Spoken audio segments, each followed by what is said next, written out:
Today's topic for 12th class is rate of reaction and various factors that affect the rate of reaction. So, what we mean by rate of reaction? Rate of reaction, before going to this term, let us know what speed is in common terms. Suppose a vehicle travels 60 km in 3 hours. How can we find its speed? We will divide the total distance traveled by total time taken. For example, in this case, the total distance traveled is 60 km and the time taken is 3 hours. So we will divide 60 by 3. We will get 20. That 20 km per hour will be the speed of that very vehicle. So, as far as chemical reactions are concerned, when they take place, the question is what changes is in them, what changes are carried out in them. When a reaction takes place, its concentration that goes on decreasing, and that change in concentration can be used for determining its rate. Now, suppose I have a reactant, say R, and this undergoes a chemical reaction and forms product. Now, one thing is important here to note, that is, when a reaction takes place, your reactants, they must disappear, and that will give rise to the formation of products. That means reactants have to disappear and products have to get formed. So in terms of molar concentration, I can explain it like this, that when a reaction takes place, the concentration, the molar concentration of reactants, that decreases and that of products increases. This is how a reaction takes place. Now, as far as rate of reaction is concerned, rate of reaction is change in concentration. Change in concentration or molar concentration. Change in concentration of reactants, any one of the reactants. Sometimes we can have more than one reactant. The change in concentration of any one of reactants or products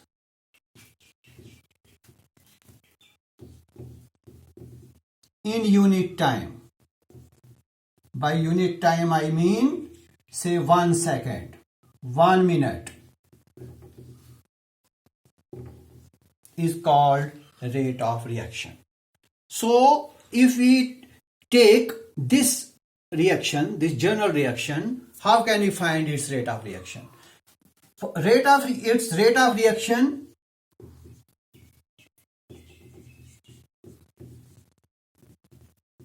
in terms of the reactant, that will be change in concentration of R means reactants here, divided by time taken.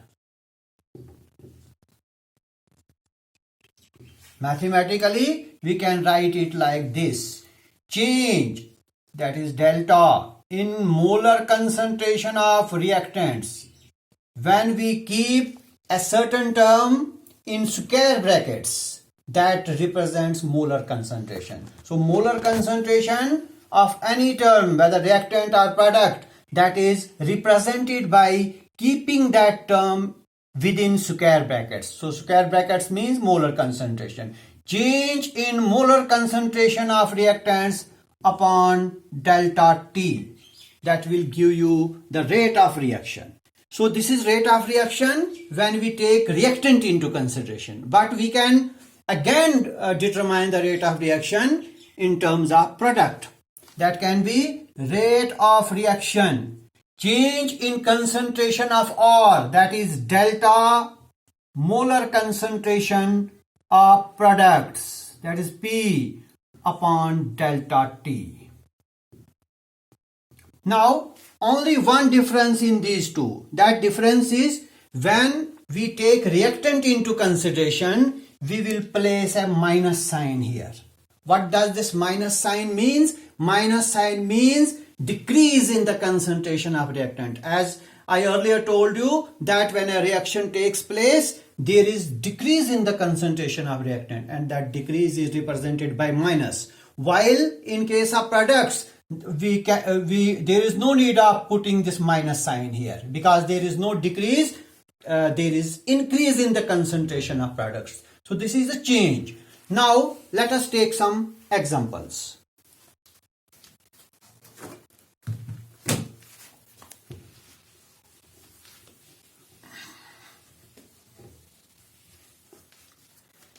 Suppose I take a reaction, say PCl5, phosphorus pentachloride, it on decomposition gives phosphorus trichloride plus chlorine.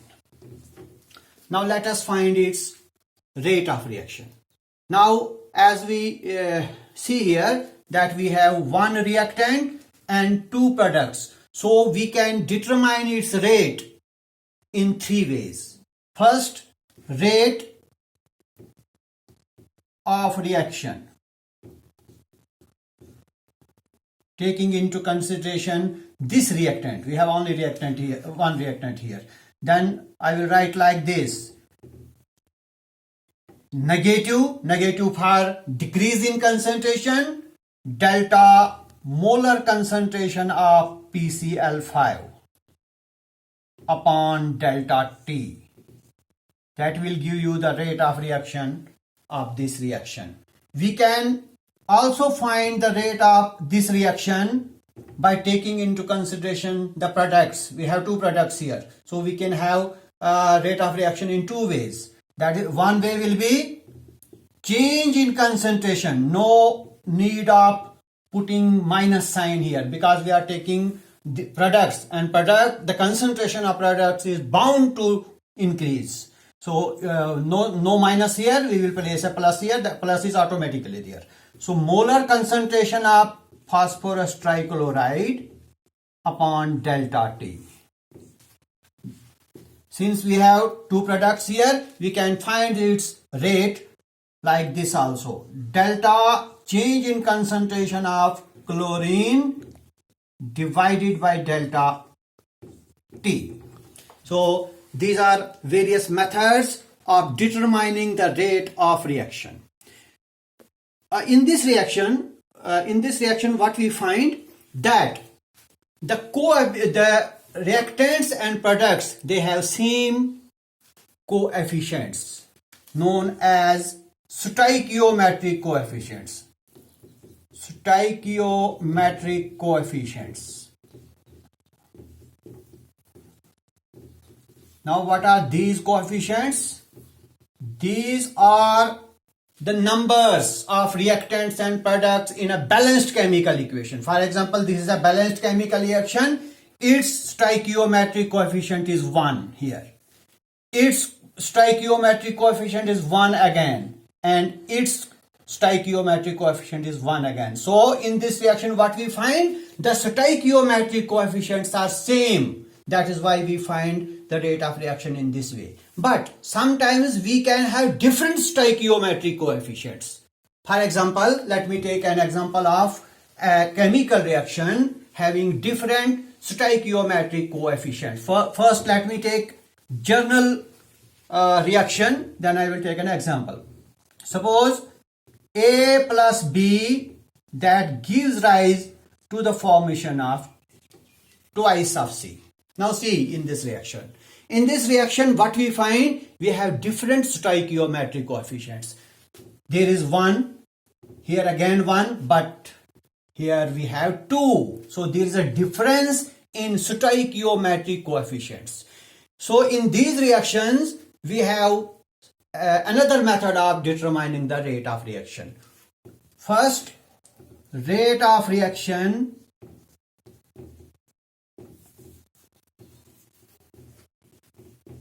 will be minus delta molar concentration of A divided by delta T. And now, since we have different stoichiometric coefficients in this reaction, we will divide this rate of reaction by the stoichiometric coefficients. Here in this case, the stoichiometric coefficient is 1, so no need to divide. We will get the rate of reaction like this. When we will determine the rate of reaction in terms of B, it will be like this: negative delta concentration of B upon delta T. Now let us determine its rate with respect to product 2C. It will be rate of reaction. Now we will not write minus sign here. It will be plus because the concentration of products always increases. So it will be delta concentration of 2C or C, molar concentration of C, that is the product, upon delta T divided by the stoichiometric coefficients. So stoichiometric coefficient in this case is 2. So we will divide this by 2. That is 1 by 2. This will give you the rate of reaction of this reaction. Now, so what we find, when we have same stoichiometric coefficients, we need not to divide them by any number. But when we have a reaction having different stoichiometric coefficients, then at that very time, the rate of the reaction is divided by the stoichiometric coefficient. So this is all about rate of reaction. Now, we have two more rates of reaction. One is average rate of reaction.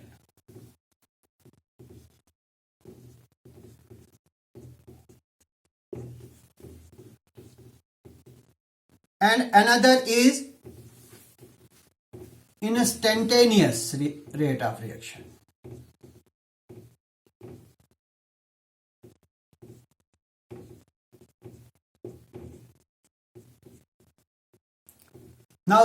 Now, average rate of reaction stands for those reactions which take in those reactions the rate can be measured. Their rates is measurable. For that reactions we find average rate of reaction. Average rate of reaction means change in the concentration of reactant divided by time, or change in the concentration of products divided by time.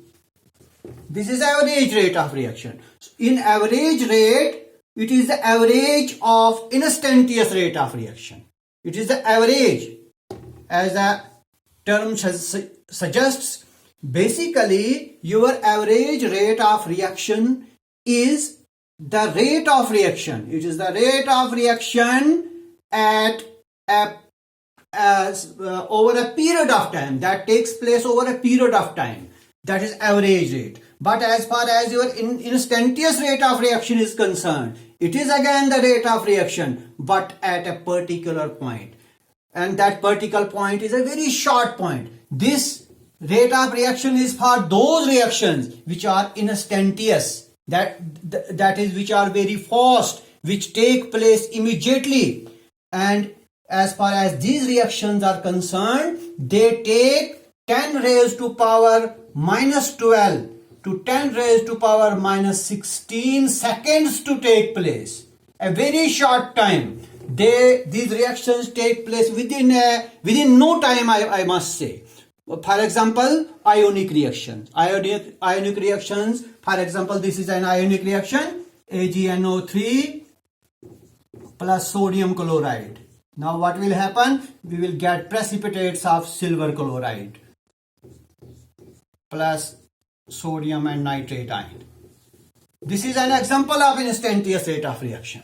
Similarly, the acid-base reaction, this is an acid and this is a base. We will get sodium chloride and water. This reaction is called neutralization. The reaction of an acid and a base forming salt and water is an example of neutralization reaction. So these reactions, that is ionic reactions and neutralization reaction, these are instantaneous rate of reaction. So what are instantaneous rate of reactions? Instantaneous rate of reactions are those reactions in which rate is determined at a particular point of time. While as in average rate of reaction, it is again the rate of reaction, but not at a particular point of time. It is the average of instantaneous rate of reaction.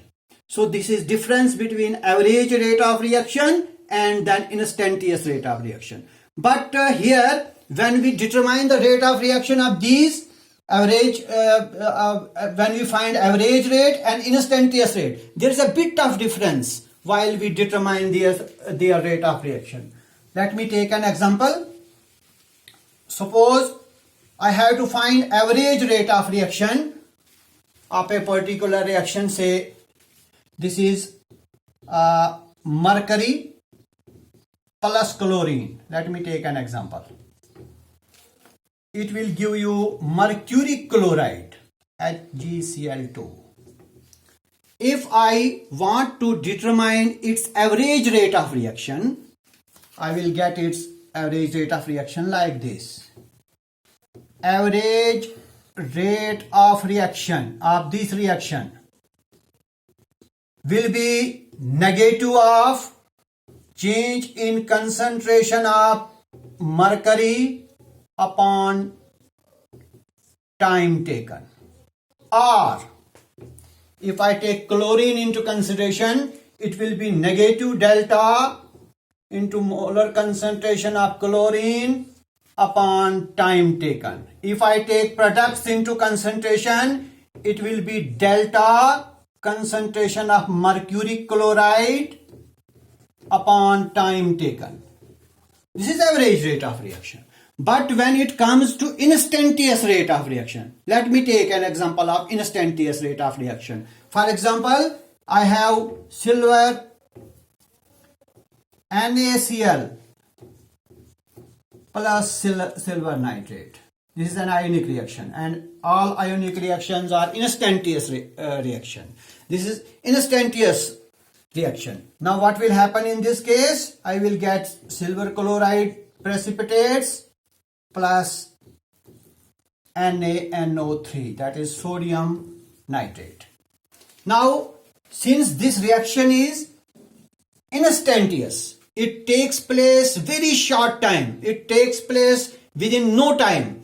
In this reaction, if I want to determine its rate, that rate will be known as instantaneous rate of reaction. Instantaneous rate of reaction.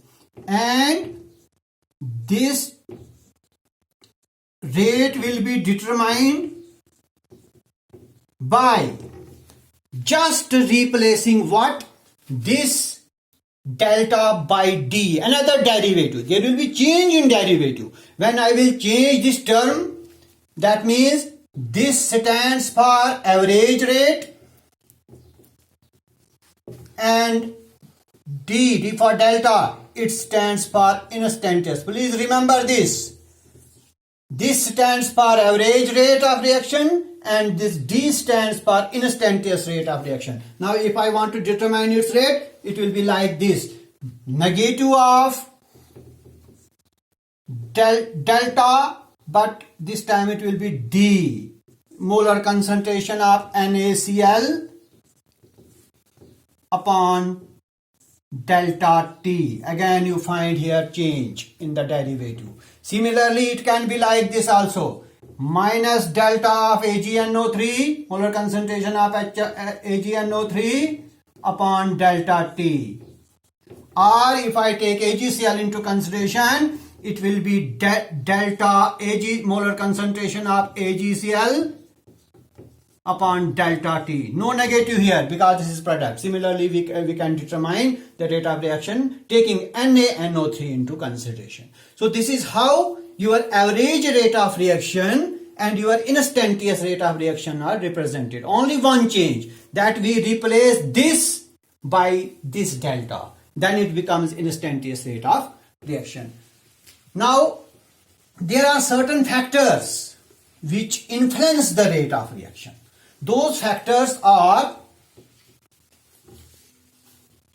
say, concentration. This is one of the factors which may change which may influence the rate of a reaction. Concentration. Then we have another factor, temperature. Then we can have catalyst, the surface area, and the nature of reactants. These are some factors which affect the rate of reaction. They may decrease or increase the rate of reaction. We will discuss here only first three terms, that is concentration first. Now, as far as the influence of concentration on the rate of reaction is concerned, it can be given like this.